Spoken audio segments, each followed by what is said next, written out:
not about being full. It's about what you're full of. Welcome. This is the Lifetime Cash Flow Through Real Estate Investing podcast.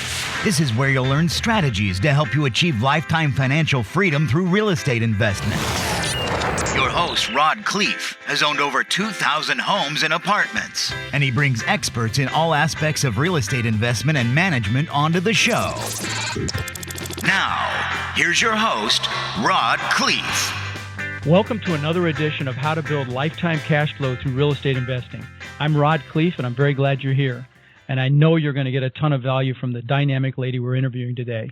Her name is Toni Blake, and she's a popular international speaker. She's a consultant. She's an author. She's a comedian. She's inspired thousands of multifamily industry professionals every year. She's got over 30 years training experience, and her approach is laugh while you learn, and that's made her one of the most sought-after experts in her field.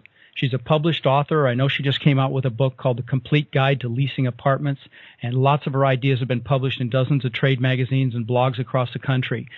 And I'll go on to say in November of 2008, she was awarded the Multifamily Pro Industry Legend Award. She was selected by the National Apartment Association as one of the industry's marketing gurus, and is well recognized for her research and innovative concepts in customer service, sales, marketing, and social media as it relates to the multifamily industry. She's also been honored at the very first Multifamily Pro People's Choice Awards, and she won awards for educational excellence and imagination and innovation.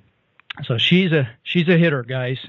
Toni, I'm thrilled to have you on our show. Thank you for having me here. Awesome. So where are you calling us from today? I am calling you from the beautiful state of Colorado, up in northern Colorado. We live just east of Loveland in Greeley, over in the beautiful plains area of Colorado. I know it well. I was actually in Denver for 30 years, a lifetime ago, so I know it well. So maybe you can start by telling us a little bit about your background and how you got involved in the multifamily arena. Well, I started out, and I don't have to say year, right? No. Let's not. It's funny. I mean, there's a time when you've been doing something for 10 years, and there's this deep sense of pride. I've been in it a decade, but when you're working on your fifth decade, you just don't talk about it. But I actually started out leasing apartments in Dallas, Texas. And got an opportunity to meet my manager because I didn't pay my rent. And I went down to the office to write her a hot check and sell her some Lady Love cosmetics. And I actually gave her a bad check and walked out with a good check and went to the bank and started making the money to cover that by Monday. And that afternoon she called me back and had me interviewed to lease apartments. And it's a good thing because a few days later when that check bounced, they just took it right out of my first paycheck.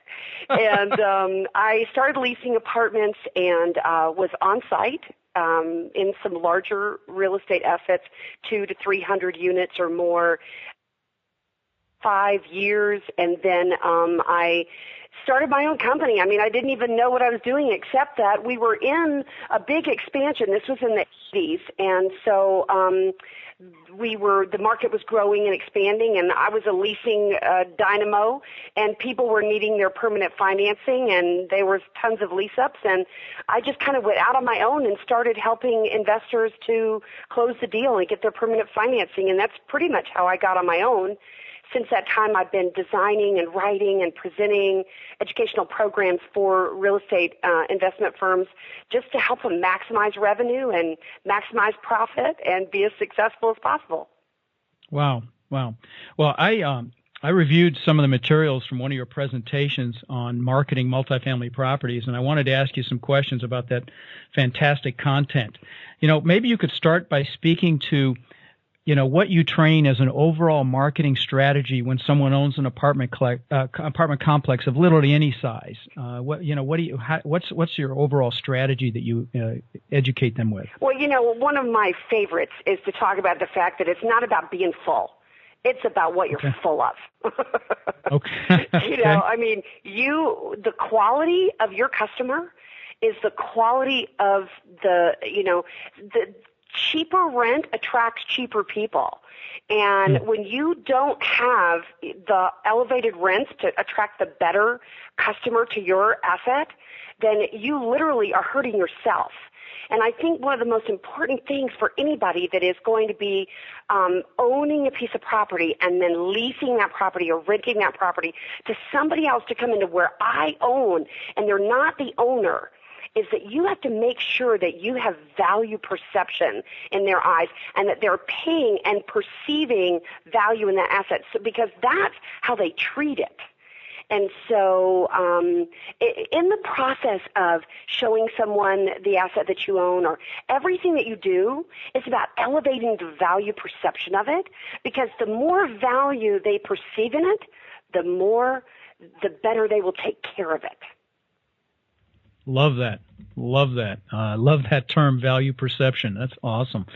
So, I also noticed that, you speak very heavily about the importance of what's on either your specific property's website or possibly, for people that have just a few properties, their company website, maybe their management website or their own website where they market or showcase their properties. Could you speak to the important elements that should be on that site, and then maybe speak to the differences? Well, actually, let's wait on that. I'm going to ask you to speak to differences between the different types of age groups that are out there right now. But let's talk about the components that should be on a website. Well, I mean, today we've got the multifamily housing industry, and the rental market is including a shadow market, which is single family. And a lot of people are purchasing a duplex, but they might also purchase a single family home. And so the floor plans are a little harder to get with some of these single real estate assets, but there are floor plan builders where you can go and do that. The floor plan is the most critical decision component on a website.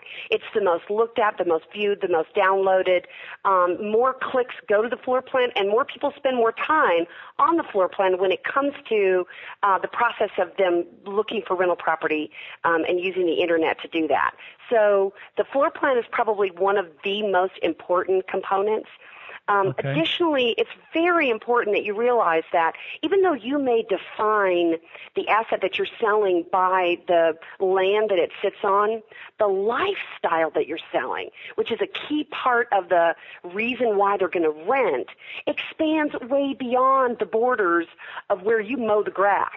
And so your selling proposition should include the village, which is the 3-mile radius around your community or your asset, and then 10 miles around it would include the area, and then even broader would be the city. And so when you're establishing a value perception and you're saying to somebody, this is why you pay this rent, this is what you're going to get from it, it's important that you give them a perception that shows them not just the asset, but what's in the immediate wrap around it and all the value they get there, and then continue to create layers of value from 3 blocks from the asset that they're going to be living in and everything they're going to get, and then 5 minutes away and 10 minutes away and even up to 20 minutes away, maybe reaching an urban area where there's theater and other things. So your examples you'd want to give would be, I mean, I'm guessing restaurants, schools. Can you expand on what sorts of things you would have that you would put in this description? I can tell you that right now we're in the middle of a research project that I'm real excited about, in which in the past what I've done is I've suggested in the leasing process that to help people make a decision, you create a link list where you have a link to the local school website. You've got a link to the mall, a link to the hospitals, a link to the city site. There's also a very, very cool website out there called Area Vibes, and you can go and put in the address of the asset that you own, and it will bring up a score with an area vibe that shows the amenities in the area. It maps it out. It produces a beautiful map with your asset address in the middle of that map. Great screenshot for you to do. It'll show the crime score, the schools, education. All of this information is a part of the consumer's decision process.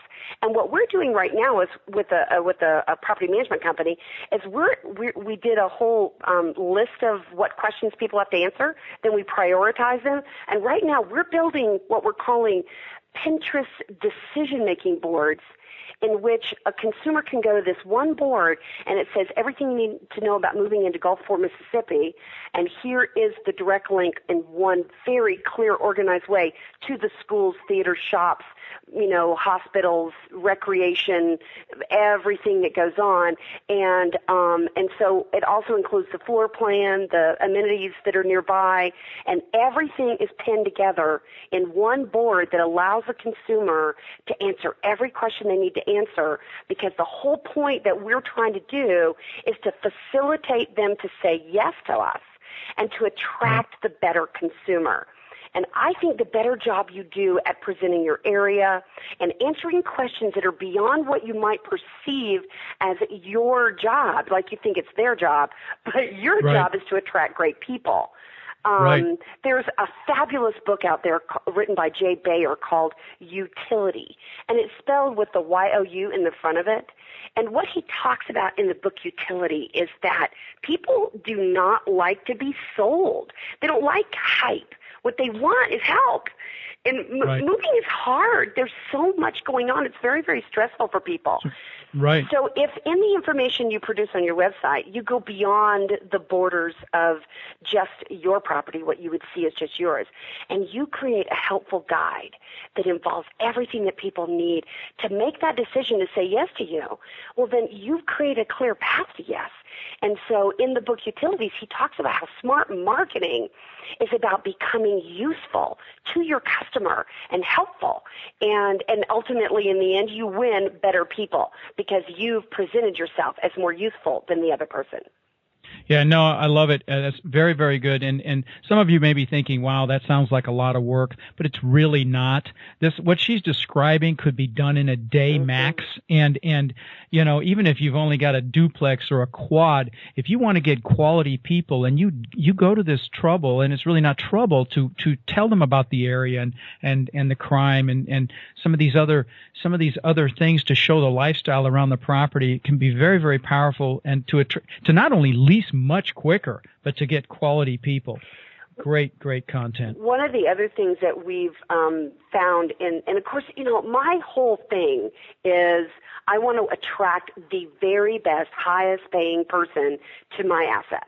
I want to make sure that if I'm full of the best. And in order to attract the best, you got to be the best, which means you have to go beyond. These are people, sophisticated people, that in their job, I bet they do a little bit extra. And when you provide a little bit extra, it's a natural play that you're going to attract the people who are going to treat you better, treat your asset with more respect. And the book Utility will help describe in a variety of businesses how many customers or how many companies are actually looking to see how they can help their consumer, and by doing that, they're attracting better customers. That's absolutely spot on. And I've said, in fact, just in my last interview, we had a conversation about this. And when you're willing to do what the average people are not willing to do, it sets you apart. And this is so much beyond what the average operator in the multifamily space will do. You're going to really set yourself apart when you add this much value to a prospective resident. So the next thing that was on my list, which I started to talk about, which, I know that there's some differences.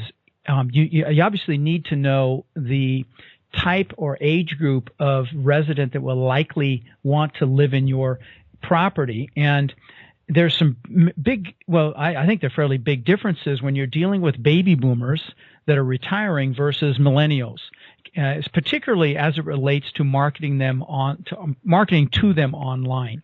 Can you speak to that? There's actually some brand new research that was just produced by Jay Turner that was published at Multifamily Executive that will give everybody, in fact, if we can put a link to that information in the podcast notes, let's do that so they can go and look at the data themselves and see a couple things that's interesting. When it comes to communicating online or communicating in that media environment, you were talking about websites, but there's also social media. So you've got these different platforms. I think it's important that people understand two things about using different media styling to advertise and attract great people to rent their asset. And one of them is that each one of these has a very unique consumer base and a unique conversation. So when you're dealing with younger people, you're going to want to put the pictures of your property and what you're looking to lease on Instagram, because Instagram is a much more exciting and dynamic tool to the younger clientele. They're also very much into Twitter, so you're going to make sure that you create a beautiful Twitter feed where you can tweet out these photographs and images, and that's available to them. YouTube, people don't want to read anymore. They don't want to read anything anymore. They want a video. Video is your strongest media tool. And your phone has a video camera on it. You can literally go and tour an asset on a visit, stage it with some beautiful shower curtains, a couple of towels, a magazine, a few things around, upload that to YouTube, do the meta tags with the address, city, state, zip, all the things that people are going to use to find that address that they're looking to live at, and make that available to people so that YouTube channels become a really big way for us to be able to conveniently show our property to somebody that might not even be in the States or might be in a different country, and give them a chance to take a look at it. So YouTube is really, really popular with the young people as well. Today people don't want to read a recipe, they want to watch somebody make it. More people search YouTube than Google, although Google owns YouTube when you're talking about the younger group. The older group, the boomers, are more Facebooking. They're more into the Facebook space, and so you want to have a nice Facebook space. But, today you can represent that property in a couple of different ways, but you need to understand, based on who's and the age group, you want to make sure you live and exist with information about that asset in all the different spaces that are represented by different groups. So Instagram, Twitter, YouTube would be the top three that I would recommend. Fantastic. That's awesome, and I'm really glad you mentioned the ease of doing videos. I think a lot of people are still intimidated by video, but I mean, just about every phone now can do a video, and it's so easy to walk around your property and give someone access to it remotely. And that's another thing. You can use that. If someone is let's speak to that. Actually, you also like to talk about. Now, I mean, getting an answer, immediate answer when a prospect comes out, and I think before you speak to that, I would think that having all of this available, the video of the unit, the information about the area, the schools and all that business would really help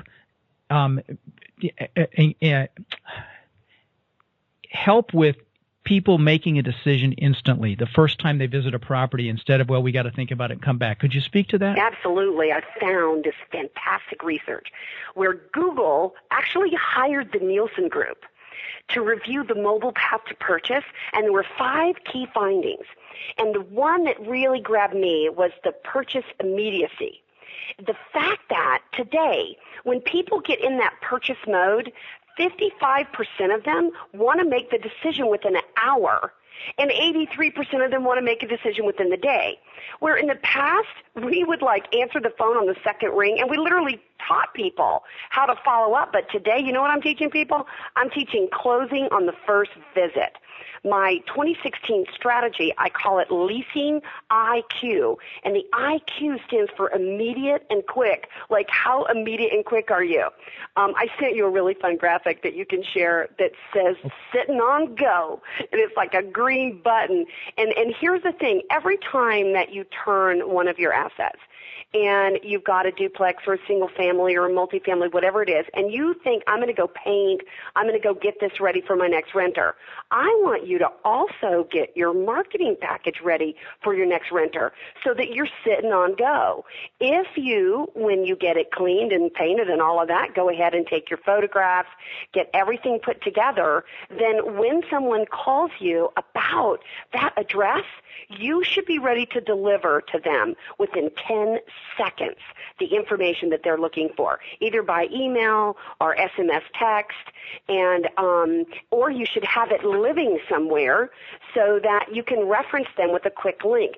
And I will tell you, I know that a lot of guys have really felt like Pinterest was this, wedding planning space, like that it wasn't for guys. But here's the truth. A wedding is the most difficult event in the world to plan. And Pinterest helps people because what it is a great organizational tool. And it's free. And so you could literally create a Pinterest account for free as a real estate asset investor. And then each time you're featuring an asset or an address that you're renting, you can create a board just for that. So the images are put there, all of the links to Area Vibe is put there, and it becomes this one space that's absolutely free that is an intimate link to a custom space that says this is where you're going to want to live. Welcome home. It can have tips on moving. If they will go to Pinterest and type in Totally Toni, Pinterest.com/Totally Toni, they'll find my Pinterest boards, and we have a sample of this. I have a Pinterest board that they can see what this looks like, along with a ton of other ideas that we're developing. But project management, Pinterest is a great tool because it allows me to do two things. I can upload an image, screenshot, floor plan, photograph from my own source, or I can link to a source on the web. And so both of those tools allows me to create kind of an online digital brochure for that unique address that becomes a decision-making guide. So every time that you have a vacancy that is coming up, you've got 30 days, go ahead and build it. And the thing about Pinterest is that you can create pins and then you can repin them. So that it's really just a matter of going and uploading that fresh floor plan or whatever it is, and then retitling it, and then repinning everything you've already got there. But just creating that note that's ready to go out to your consumer when they contact you, because there's a good chance that when they contact you, that they are very close to a decision. And I believe the more effective and the more ready you are to rent, the better customer you're going to get. Let me ask you kind of a neophyte question, because I've really never done anything with Pinterest. If let's say you've got a potential client that's never used Pinterest, is it easy to show them how to get in there and view this board, or they have? It is. I mean, okay. And the great thing about the way that the information displays is that it does a table of contents summary with a visual image that you can produce that visual image. And in one screenshot, when they pull up the board, it shows them everything. You can have the video on YouTube that's there. You can have the Area Vibe there. Everything can be organized into one space that allows them to make their decision, and it answers not only the questions they're expecting you to answer, but it answers the questions and information that they're not expecting you to answer, that shows them that you're a caring management person. And frankly, this is a big decision. Where am I going to put the next chapter of my life? Where am I going to live? Home is the second most emotional word in the English language. And so I believe the more service-oriented you are in the sales process, the better customer you're going to attract, the more value perception you're going to build, and the stronger resident retention you're going to establish. Well, love it. Absolutely love it. Well, listen, my next question, I mean, you are an absolute dynamo, and I want to speak to something. We also do a very powerful 5 to 10 minute weekly episode on my podcast here that's titled Your Driving Force. We talk about things like goal setting, visualization, motivation, things of that nature. Really, I call it the 20% that gives you the 80%, about the psychology of investing. So I always like to ask my guests, where do you get your drive? What makes you jump out of bed in the morning to conquer the day? Well, I mean, I do think that there is a DNA to an achiever. because I know that my whole life, at 4 years old, I was giving seminars to the ladies at my my mom's Tupperware parties, and performing. When I was supposed to be in bed, I'd come back in the room to dance, with a unscheduled performance.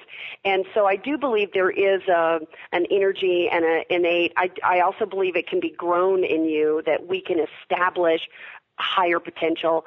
But I have always been a person of deep curiosity, and I just want to know, and I want more than other people. My husband and I have these 2 red sofas, and it's kind of our little sanctuary area. And what we love to do is just find truth. There's so many truths. You reap what you sow. We like to base them in spiritual truths as well.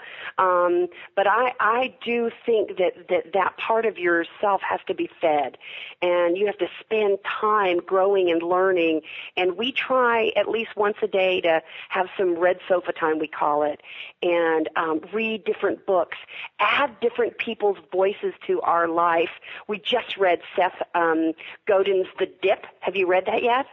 I have not, no. It's a quick read. It's like 80 pages, but he talks about this process of how there's a filter in life, that so many people don't make it through this one big dip, and that if you push through that, you become one of the more successful people. And he talks about where the dip is in life and how to push through it. But we like to add Jay Bayer and utilities, and Bill Gates and his book, The Speed of Thought, Anthony Robbins, Tony, I'll just call him for short. Who are you, what voices are you adding to your life? And I think that when we buy a book or we listen to a podcast like people are doing right now, we find other people to inspire us. And so I guess, Doug and I love, my husband, to find other people, other voices that will help to continue to inspire us to be driven in life. But love it. That's kind of my nature thing. No, I love it. That's all great stuff. You named several of my heroes and mentors. Tony's been a huge mentor for me. We're getting to the end of the show, and I know that there's something very dear to your heart that you'd like to chat about, the Kindness Challenge. Can you speak to that? Yeah, so I've been writing and presenting education for, we'll go ahead and say it, 35 years. And but I'm also a person of passion, and I live in Colorado. I lived in Littleton when the incident happened at Columbine. It was very, very close to that. Don't want to revisit it, but it was a horrifying time. And then in Colorado, we had the theater shooting. And I don't know what it was that triggered me, but in July, in Lafayette of last year, when there was a second theater shooting, it just hit me. I just was like done. I don't know if you've ever had that moment when you're just done, and for me, that was it. And I just thought, somebody's got to do something. And then I thought, well, I've got 13,000 people follow me in social media. I mean, I'm not Ellen, but I could do something. And so I put my head down and started writing a course on kindness. And my husband and I had been developing what was going to be a business platform called Heartwired, where people could stay connected to my heart and I could share character building lessons. And we just decided to turn that Heartwired platform over and launch a kindness challenge on it. And I am just so excited with the people and the companies and the organizations that have stepped up. And what we're really trying to do is create something that people can do. And so there's a weekly kindness challenge that you get delivered to a home page, and there's 2 emails a week that motivate you. And I am just determined to continue to write messages on kindness for as long as I can breathe, and continue to try and give people some tools that will allow them to focus on kindness in their life. Oh, I love it. Fantastic. Well, listen, we'll put a link to, I assume there's a website. We'll put a link to that website on the notes for the podcast. I see it here, thekindnesschallenge.com. So fantastic. Well, Toni, it has really been a treat. You've added incredible value, And I hope we can stay in touch and, continue to watch each other as we go through this wonderful life. I appreciate that. Thank you so much for giving me the chance to be a part of your podcast. You do an amazing job. I love seeing how you live with passion and how you work with Tiny Hands Foundation and all the different charitable works that you do. So I do feel like we have a lot in common, and I'm glad to have you in my life as well. Oh, thank you. That's very kind. Well, you be well, stay warm, and we'll talk again soon. Thank you. Take care. Bye now. Thank you for listening to the Lifetime Cash Flow Through Real Estate Investing podcast. If you've enjoyed the show, please subscribe and then take a moment to visit iTunes and leave a 5-star rating and review. For more resources to connect with us further, please visit our website at lifetimecashflowpodcast.com. Tune in next week for our next show.